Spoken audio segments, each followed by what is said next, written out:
কয়েকদিন ধরে কিছু সংখ্যক মানুষ, আপনারাও খেয়াল করেছেন, পত্র পত্রিকায় দেখেছেন, আপনারা রেডিও টিভিতে দেখেছেন, আপনারা কিছু সংখ্যক মানুষ একটা পরিস্থিতি তৈরি করার চেষ্টা করছে। রাস্তাঘাট বন্ধ করে দিচ্ছে, যানবাহন চলাচল বন্ধ করে দিচ্ছে, এখানে আগুন ধরাচ্ছে, ওখানে উত্তেজনা সৃষ্টি করছে। এই কাজগুলো যারা তারা করে, তাহলে আপনারা কি মনে করেন, প্রথমে কি আইনের শাসনকে তারা বাধাগ্রস্ত করছে না?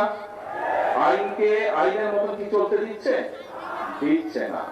তাহলে কি আমরা ধরে নেব আজকে যেহেতু জনগণকে 12 তারিখের নির্বাচনে বাংলাদেশের জনগণ যেহেতু বিএনপিকে ভোট দিয়ে সরকার গঠন করতে ক্ষমতা দিয়েছে, সেই জন্যই তাদের জ্বালা হচ্ছে এবং এই জ্বালার কারণেই তারা এইসব কর্মকাণ্ড করছে? তাই তো আমরা ধরে নেব, তাই নয় কি?